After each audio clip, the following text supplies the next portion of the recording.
Agora, doutor Paulo, o senhor falou no começo que a lei é muito explícita. A lei só falta desenhar, né, exatamente todos esses direitos e de que não há diferenciação na lei entre pessoas de cor, raça ou qualquer outra religião.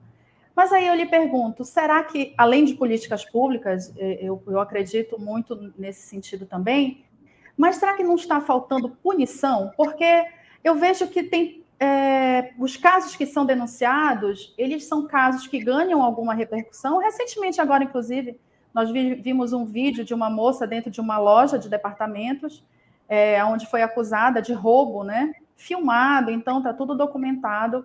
Mas a gente não vê a punição da empresa, a gente não vê a punição do funcionário, por exemplo. Associada às políticas públicas, também não faltaria a punição efetiva do que diz a lei? Porque tem a lei também, né, que determina a punição para quem comete crime de racismo ou de injúria racial, né?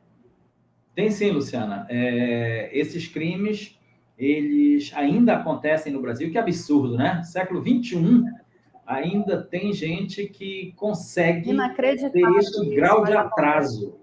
Né? Mas acontece, infelizmente acontece, e a lei pune sim, sabe? O problema é que a punição, ela não é tão impactante para ser notícia, né? O mais impactante é a prisão em flagrante, o mais impactante é aquela reação momentânea, né? É isso que, na verdade, a sociedade consome.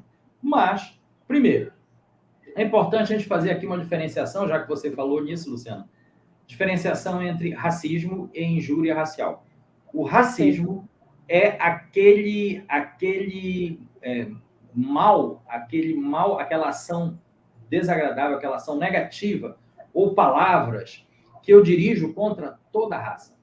Enquanto que a injúria eu dirijo para uma pessoa determinada ou para um grupo determinado por conta de suas características raciais, religiosas, de origem, enfim, né? Então, quando a gente tem, por exemplo, jogo de futebol, Brasil e Argentina, é muito comum acontecer, né? Aí os argentinos, os jogadores argentinos chamam para os, quando estão perdendo, naturalmente se desesperam e chamam para os brasileiros de macaquitos. Isto não é um crime de racismo, porque não é contra toda a raça. Estão tentando injuriar pessoas determinadas. E aí a gente tem a injúria racial. O racismo na Constituição Federal, ele é imprescritível, né?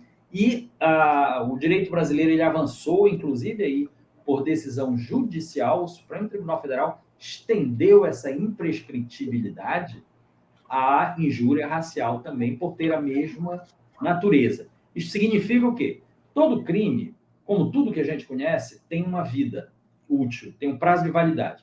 Quando o crime é cometido, é como se começasse a disparar um cronômetro e o Estado tem um tempo para punir, para descobrir, investigar, processar e punir a pessoa que cometeu aquele crime. E se ele não o fizer neste tempo, o crime prescreve. O crime, o ius puniendi, o direito de punir do Estado, falece. E, no caso do racismo, não há prescrição. São dois crimes imprescritíveis na nossa legislação constitucional. É o racismo e a tortura. O racismo e a injúria racial, por extensão, não tem punição. Então, eles não prescrevem. Eles podem ser apurados a qualquer tempo. Eu posso apurar hoje um crime de racismo que aconteceu há mais de 20 anos, que é a maior punição, que é a maior prescrição, o maior prazo prescricional que existe. Então, a estrutura jurídica é preparada para coibir esse tipo de coisa.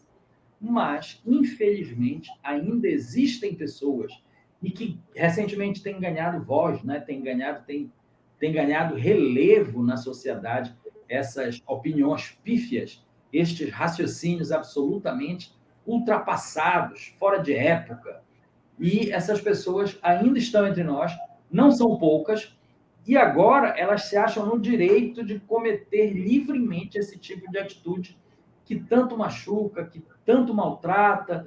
Tivemos aí recentemente no estado do Pará uma jogadora de futebol, me parece que do clube do Paysandu, que foi injuriada por um torcedor, não sei se já foi identificado, espero que seja, e que demonstrou tanto sofrimento, né, que todos nós sentimos junto com ela esse sofrimento.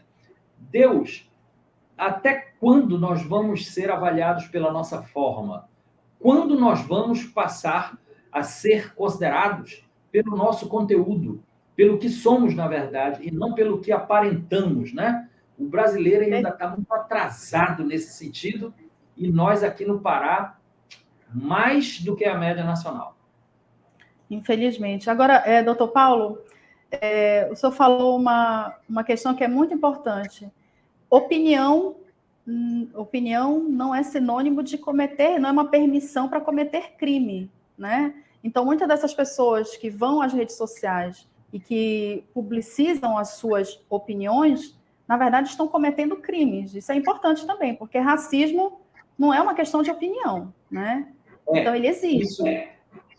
Isso tem sido, ultimamente, muito argumentado, viu, Luciana? Eu tenho direito, tenho liberdade de expressão.